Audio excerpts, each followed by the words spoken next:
Your history teacher lied to you. Not about the dates, not about the battles, about what the Mongols actually were. They told you Genghis Khan was a savage, a horse-riding, blood-drunk warlord who burned cities for sport. That the Mongol Empire was nothing but organized slaughter, a dark chapter you memorize for the exam and forget by Friday.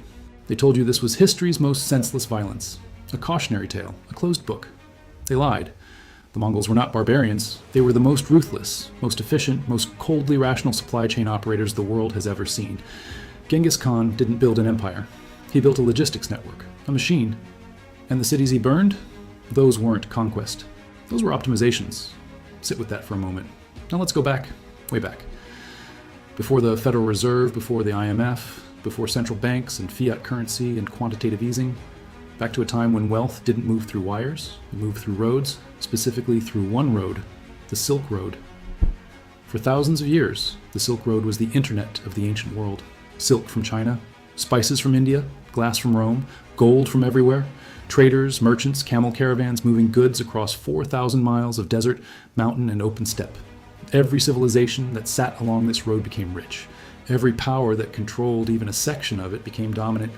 And here's what every single one of those powers did with that control. They built bureaucracies, they installed governors, they created tax collectors to tax the tax collectors. They built checkpoints and tariff systems so complicated that a merchant moving goods from Samarkand to Venice could expect to pay tribute to a dozen different authorities before arriving anywhere. Rome did it, the Tang dynasty did it, the Abbasid Caliphate did it. Every empire ran the same machine. Extract wealth, suffocate the system, grow too heavy to stand, then collapse. The Mongols watched all of this, and they made a different calculation entirely. They didn't tax the flow of wealth. They became the flow. Genghis Khan had zero interest in running cities, zero interest in managing grain harvests, local governance, or civil administration. Those things are slow, expensive, and fragile. What he understood, what he saw with absolute clarity, was that the trade route itself was the asset. The road was the business. If you owned the pipe, you didn't need to produce anything that traveled through it. You just needed to own the narrow place where everything had to pass. And so they built what may be the most sophisticated commercial infrastructure of the medieval world, the Paiza, a golden or silver tablet. Think of it as the world's first platinum business card, a government-issued corporate passport. If you were a merchant carrying a Paiza, you could move safely across the entire Mongol world. Free passage, free shelter, relay horses at every station. The Mongols constructed a network of relay posts, the Yam system, stretching thousands of miles in every direction. A message could travel from the Mongol capital to Persia in days. A merchant under Mongol protection could move faster and more safely than any caravan had moved in history. This is not barbarism, this is infrastructure. And then there was the Ortok.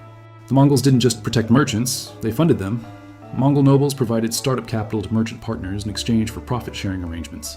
They were venture capitalists, on horseback, in the 13th century. The Ortok system is the direct ancestor of every partnership, every joint stock company, every private equity structure that exists today. They weren't looting the economy, they were engineering it.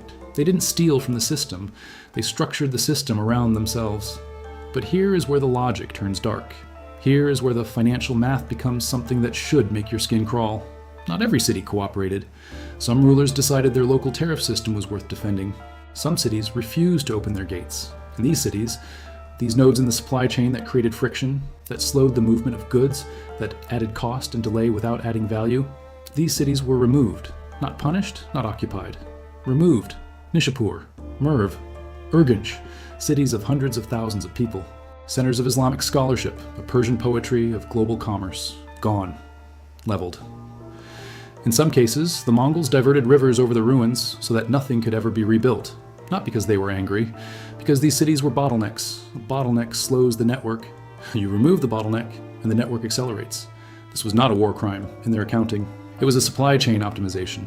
This is not a conspiracy theory. This is just math. Now stop. Because here is where the historical pattern stops being history and starts being a mirror pointed directly at right now. Who controls the Suez Canal? Who controls the Taiwan Strait? Who owns the undersea fiber optic cables that carry 95% of the world's internet traffic? Who controls the semiconductor fabrication plants without which no modern vehicle, no smartphone, no military weapon system can function? You were told these are questions of geopolitics, of national security, of democracy versus authoritarianism. They are not. They are questions of choke points. The nation or corporation that controls the choke point doesn't need to be the most innovative. It doesn't need to produce anything of its own. It just needs to sit at the narrow place in the pipe and collect its toll on everything that flows through. TSMC in Taiwan produces chips that every country on Earth desperately needs. Whoever controls access to Taiwan controls the world's most critical supply chain node. That is not a metaphor.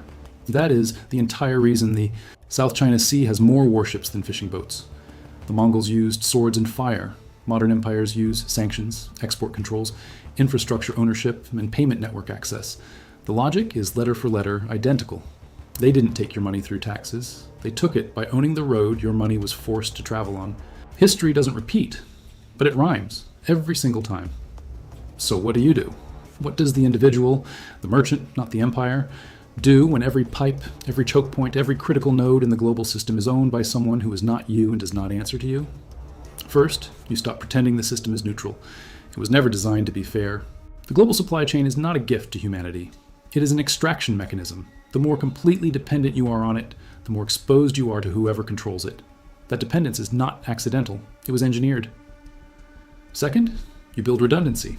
The cities that survived the Mongol storm were not always the richest or the most fortified. They were often the ones the Mongols didn't need to delete, the ones that didn't create enough friction to warrant the cost of removal. Invisibility and local self-sufficiency in a world of supply chain monopolies is a serious survival strategy, not a retreat, a hedge.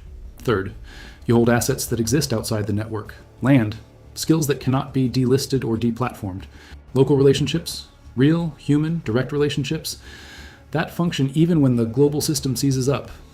Gold is not a relic of paranoid thinking. It is the single asset class that has held value across every empire, every fiat currency collapse, every supply chain disruption in 4,000 years of recorded economic history.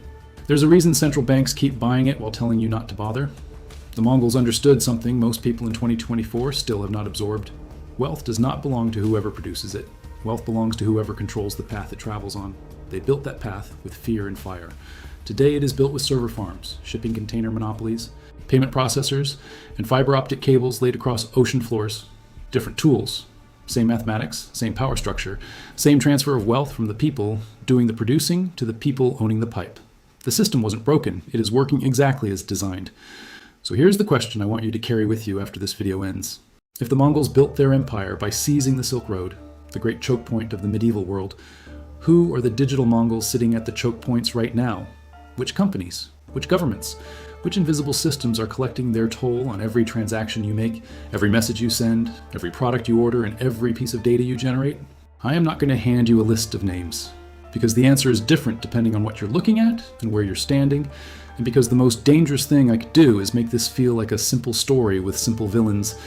It isn't. It is a pattern, a structure, a mechanism that has repeated itself across every civilization in every century. And the only way to stop being the merchant paying the toll is to understand the road well enough to find a different one. Drop your answer in the comments. Seriously, who do you think the digital Mongols of today are? What companies or governments have their hand on the pipe right now? I read every comment, and I want to know what you're seeing. If this video broke something open for you, you already know what to do. History has all the answers. I'm just showing you where to look.